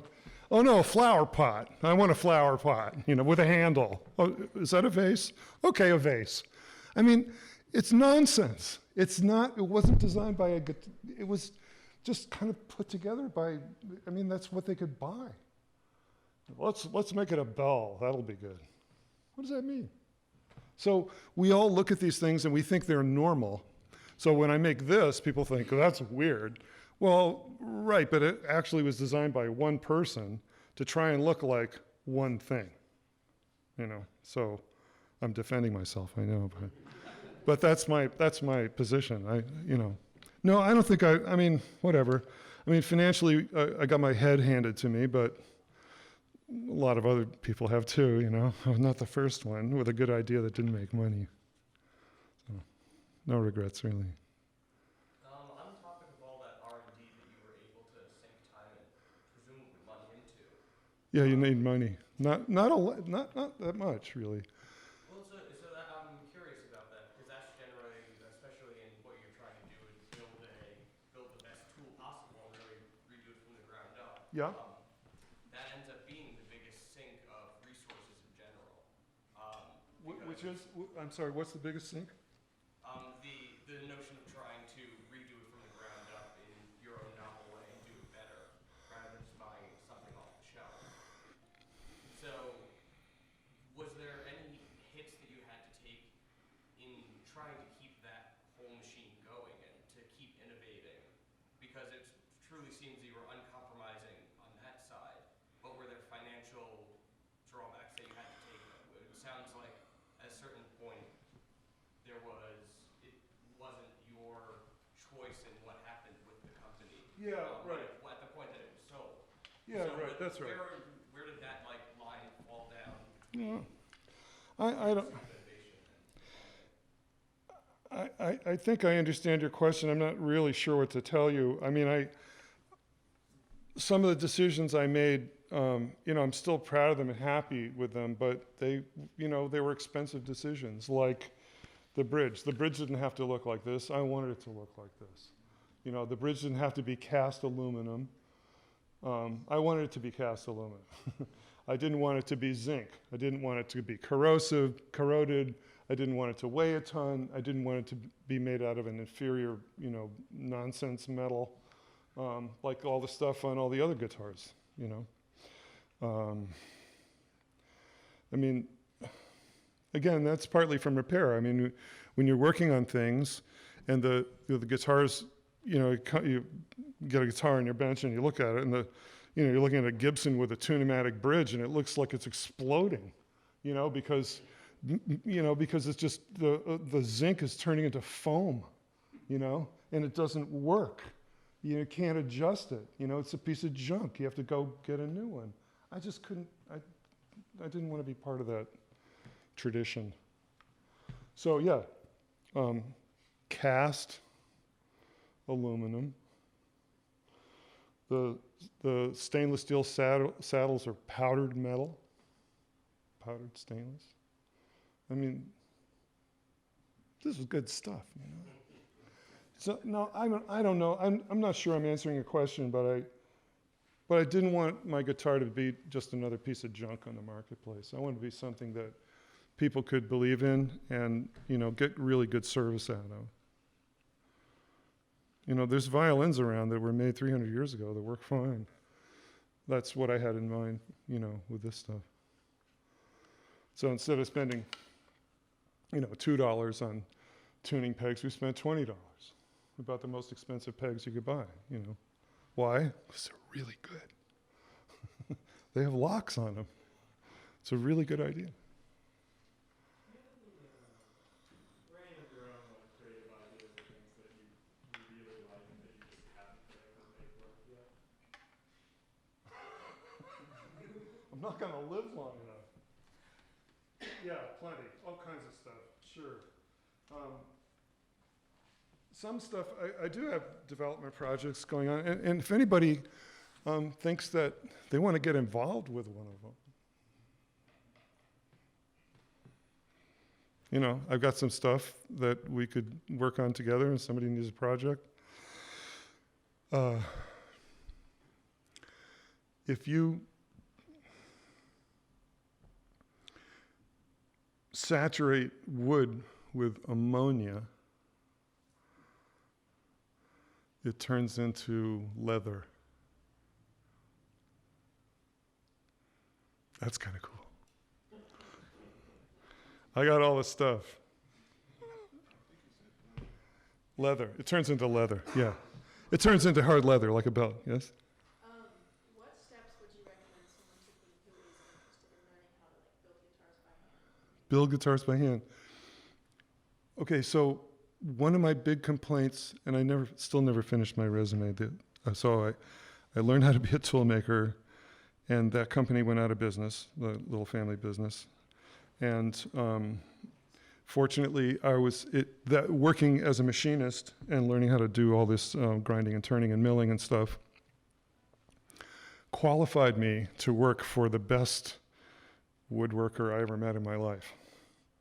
A fantastic genius of a furniture maker.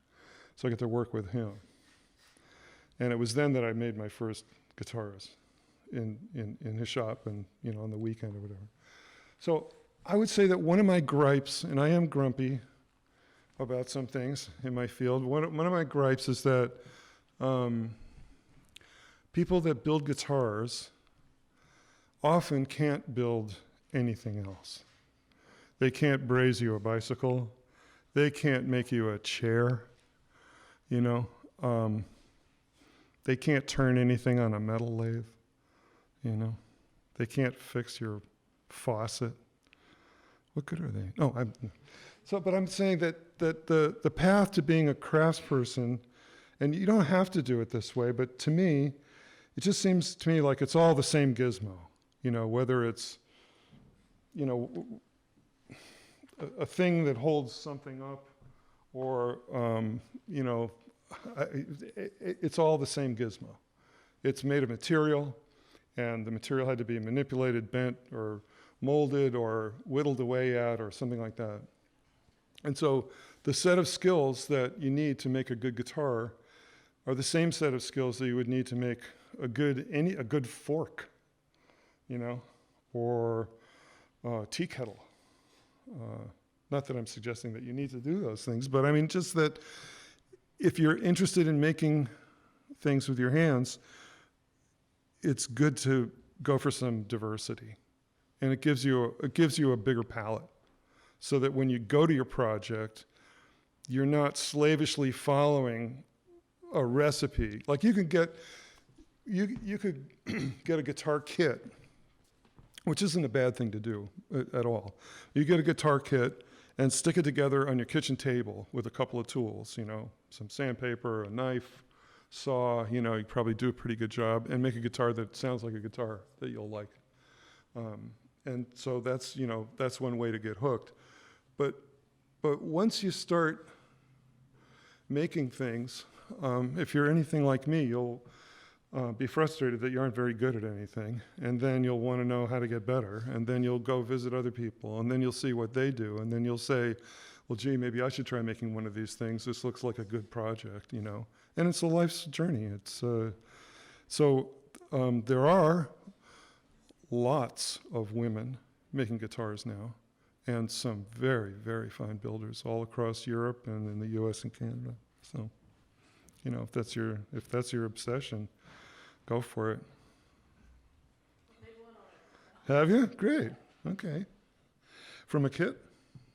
No, it was I lived in Oklahoma and I knew a luthier there. Oh. And he actually taught a class that taught you how to make a Telecaster style. Okay. So I Yeah. made a Telecaster and started making ukulele on my own, but Good. had those That's a great project. A ukulele. I used to say dulcimer, which is still a great project. Ukulele is closer to guitar making. And it's just dirt simple. I mean, it's little, it's approachable, it's fun. You know, if you spoil a piece of wood, you've ruined a piece of wood that's this big, you know, it's like not the end of the world. And you can make them out of anything, any kind of wood, really.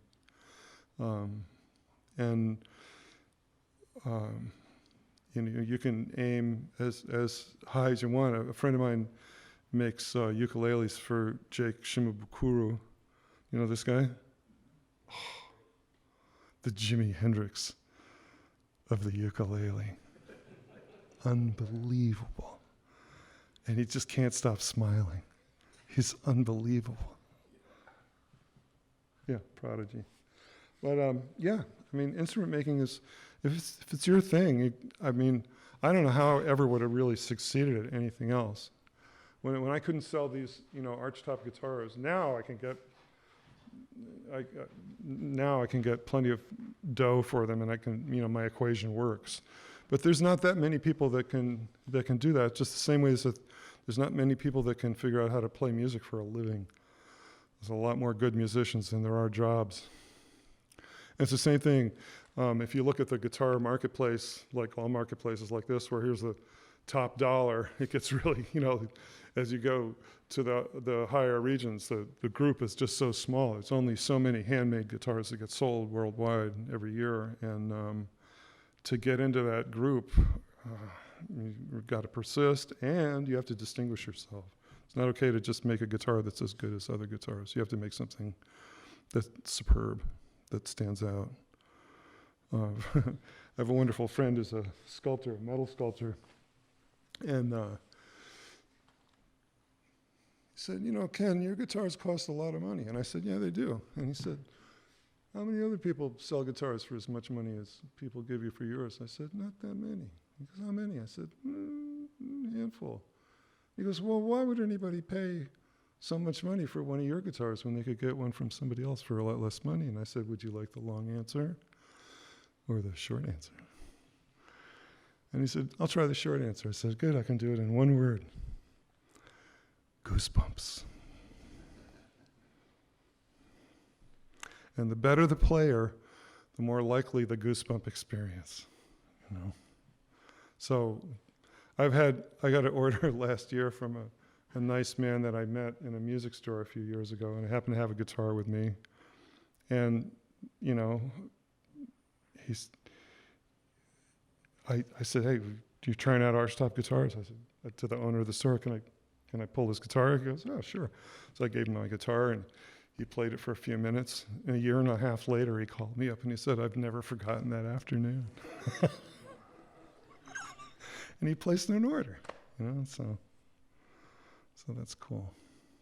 So yeah, and there are a lot of things that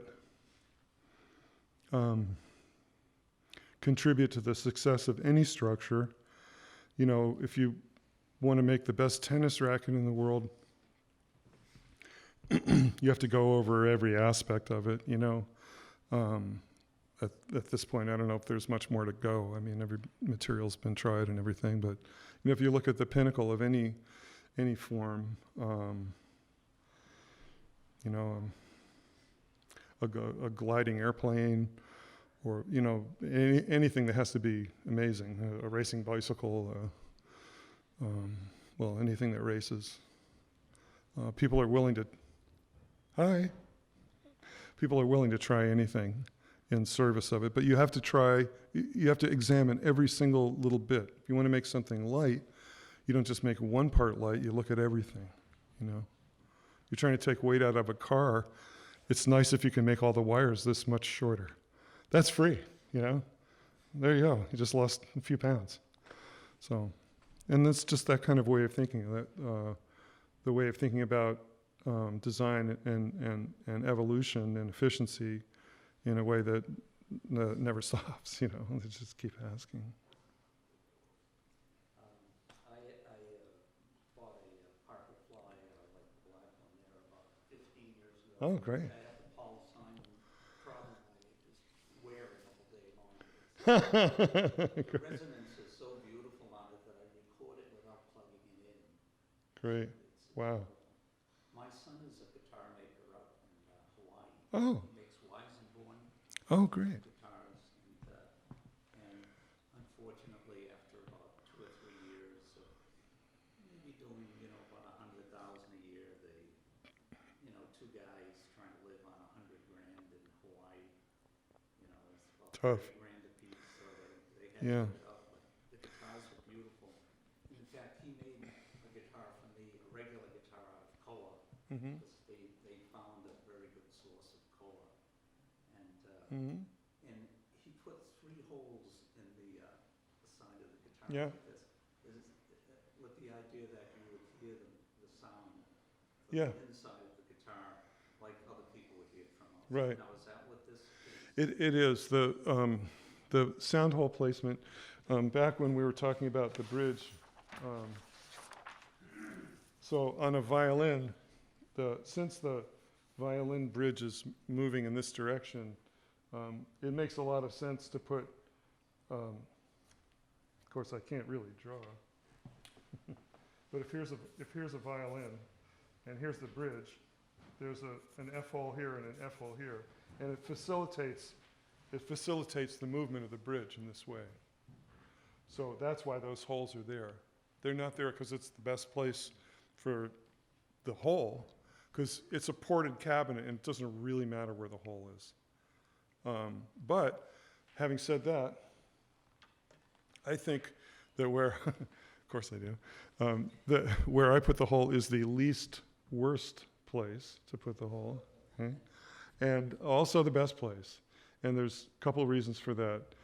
One is that the player has a very good feeling of connection in time, because as soon as they strike the guitar, the energy is right there for this reason that you're citing. And the other reason is that it moves the sound hole as far away from the bridge as I can get it. And so the bridge is the driver. The bridge is the thing that's getting the top to move, right? And that in my opinion, it's a bad idea to cut a hole in the top in between the bridge and the edge, because you're decoupling a big part of the guitar by cutting a hole there. And since, as we were saying, that the bridge works in this direction, it doesn't facilitate. In fact, it's my opinion that if you want your archtop guitar to feed back, F holes. Perfect, because the middle of the top can go like this for no good reason, Well,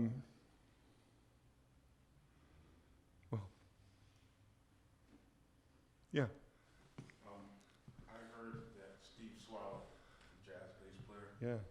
stole his bass from your shop before you were finished with it. The story I heard is that he went in to test it, and he wanted to play it, and you wanted to continue working on it. And I heard that he liberated it from your shop. Set it free. Is that true? Yeah, that's pretty true, yeah. Yeah, it never got painted. It had white primer on the back of the neck, and it never got a paint job. I was like, Steve, he goes, no, this sounds great, I want to go home. So, One more question. yeah. I saw one of your Archtop 70s for sale about 2 or 3 years ago. Mm. It was a traditional Archtop. Before I knew very much, yeah. How many of those did you make? Just a handful. Yeah, they were all experiments. Remember, cornered in the market on prototypes? I was always changing everything to just try and figure out, how to make it all work. And yeah, there was a pearwood guitar. Was that what it was? Pearwood guitar, yeah. Yeah, there's just a handful of those. Again, by the time I got good at building Archtop guitars in the late 70s, I couldn't support myself. I mean, the equation just didn't work like your son. I mean, it's really, it's a tough load, I'm not a fancy boy, I don't need a lot, but it just, like, I couldn't pay my expenses, so. You can't make as many as you need to make. They were selling them for $5,000 a piece. Yeah. Seems like a lot of money before you find out how long it takes to make. Yeah. 5,000, I'll take it. Anybody else? Where is the pickup in that guitar you picked up? Oh, yeah. Well, do you know what a piezo ceramic is? Okay, so it's, I think the Germans invented it, and it's a kind of a mud.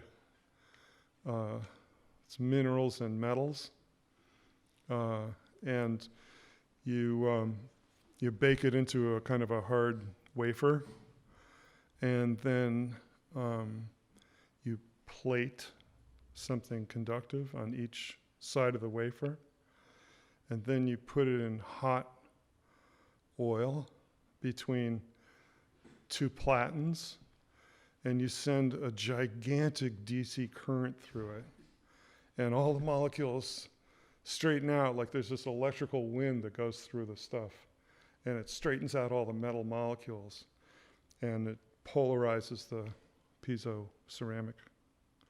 And then when you bend it, it squirts electrons. So, and like a microphone, a microphone and a speaker are the same device, right? Same thing with a piezo. It can either be a sensor or it can be an emitter of sound energy. So when you get in your car and it goes, when you're not taking your key out, that's a piezo buzzer. And when you talk into your phone, that's a piezo device microphone. So yeah, it's cool stuff. Not the kind of stuff you can whip up in your kitchen. It's a big industrial process. And I guess the polling thing with the hot oil, I haven't ever seen it, but they say it's really something. They do it on these big plates, and yeah, it's crazy. But yeah, so I'm supposed to answer your question, right? There's piezo pickups there's 6 of them. In all of these guitars, there's 1 per string, and they're sensitive to the vibration of the string, and the way we designed them, it's a little disc. It's about 180 thousandths in diameter and 60 thousandths thick, and it goes in between you can't see it. It's underneath this kind of dome-shaped stainless part with a groove in it for the string, and then it's glued to a thing that looks like a thumbtack for the other electrical connection. Then there's an insulator that isolates it electronically from the saddle, so you get a plus and a minus side. The ground side is where the string touches, so you get a string ground out of it. And yeah, it's a trick to make them work, because when you first energize them,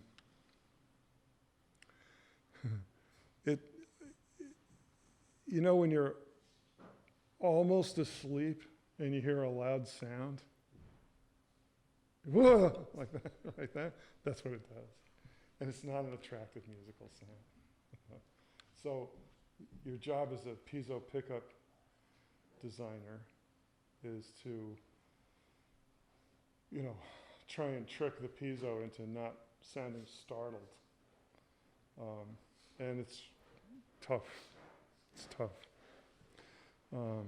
So in some ways, and it's kind of outside, I mean, that'd be for tomorrow night's talk, but I spent a bunch of time trying to design instruments that would flatter the behavior of a piezo pickup. Since you can't really change it, I try to figure out how to make the instrument, the design of the physical object, ameliorate that problem, that startled sound. Piezo thump, they call it. It's kind of a non-musical percussive sound. Some people don't mind it. Some people just think it's horrendous and won't use them. So, can I get a witness? Yeah, anybody? We know everything. Barrett?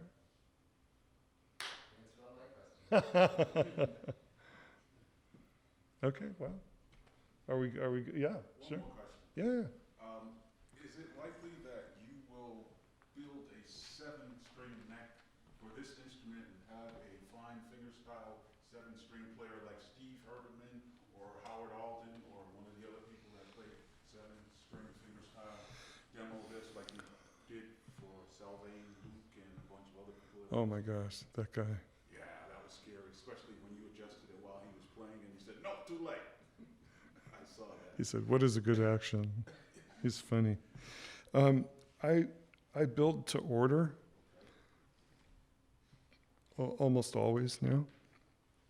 And so if somebody orders a 7-string guitar, that's fine. Or a left-handed guitar, or, you want a 7-string guitar?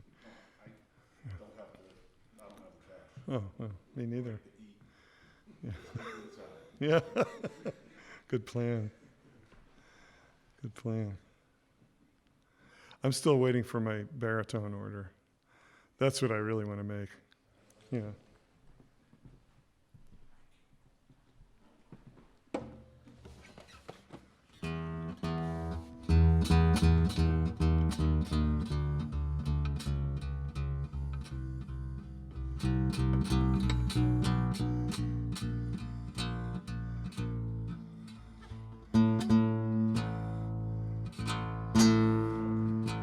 Okay.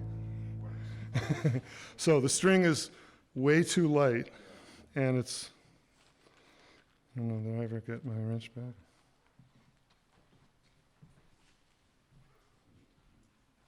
Oh, great. I know it's all right somewhere.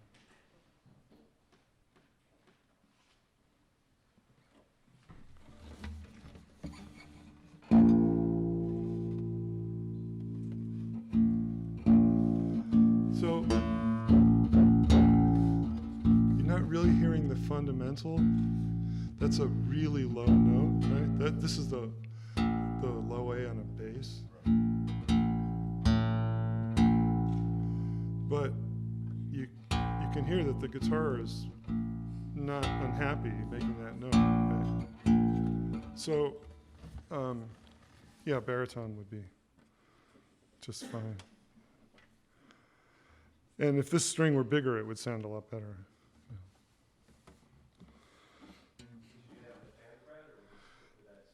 Well,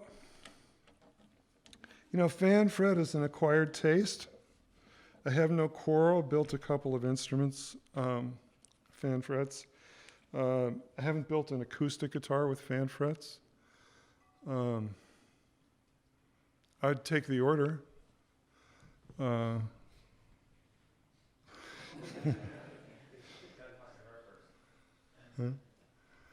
Yeah, so I played alone a couple of months ago with a fan fret, it was just wow. It was like a goosebump experience since I've been playing baritone with fan frets ever since I played it, which is amazing. Yeah. Anybody know who Charlie Hunter is? Yeah. So he's a friend, and when we were first getting to know each other, I was building a fan fret solid body instrument with, it was a wacky thing. It had a vibrato, it had 7 strings, 3 bass strings, 4 guitar strings. It's not here, right?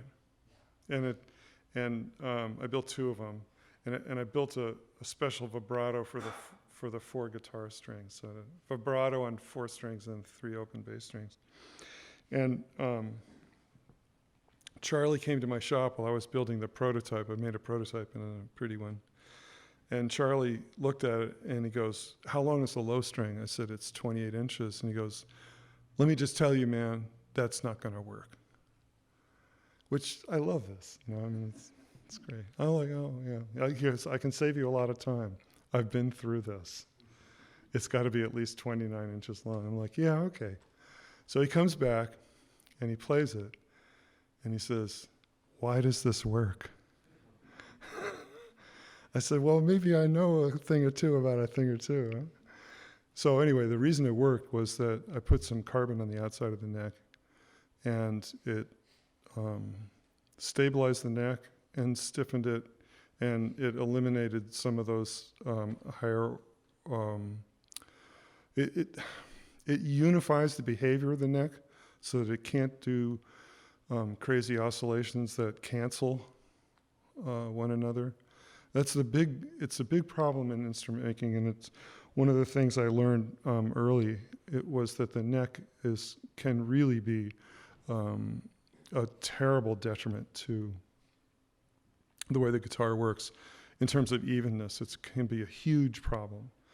If the neck is competing with the note that you're trying to play, I mean, some instruments are so chaotic sounding as to be almost unusable, where a chromatic scale just sounds like every note sounds like it's from a different instrument, or you'll have 3 notes that sound kind of consonant, and then there's a note that doesn't work, and then there's a note that's yelling louder than everybody else, and it's just chaotic. So the carbon reinforcement tends to even out the response of the instrument, and it's remarkable. It really is. I was going to say, you reminded me, when we were 5 years into this project, and it was so hard to see how I was ever going to succeed and make money.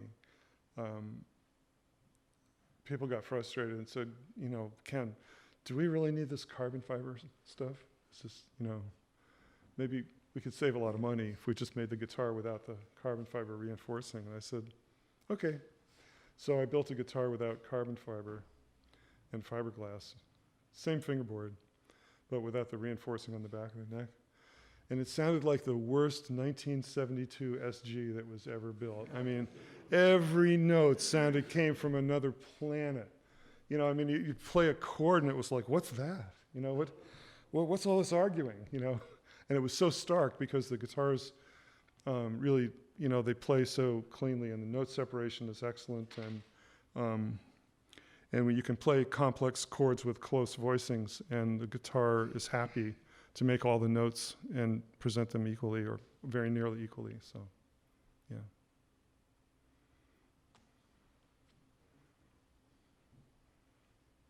Anybody want to play? Oh yeah, go ahead. Just one more quick question. So how would you do like a different stage of life thing, but how would you compare? So now, as I understand it, you're kind of back doing it all yourself, building, one guitar at a time, Yeah. custom made, versus the years when you were doing the flying at the R&D team and Yeah. making your baby. Oh no, I was the R&D team. Okay. Yeah, I had it, but it was me.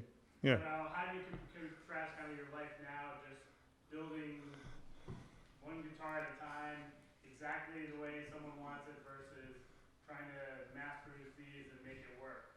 So I went from having what I considered the best job in the world to being a drug counselor for young men.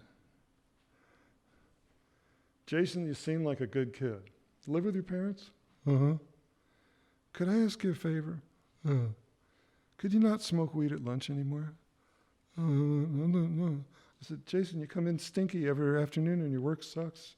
You're so good in the morning, and then you come back from lunch and your work sucks. I can't fire you for using drugs, but if you keep doing it, I'll find a way to fire you, okay? That turned into my work life. Am I happier now? Oh, yeah. Oh, yeah, I go rowing in the afternoon. Let's just thank Ken for that great talk. That was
Thank you.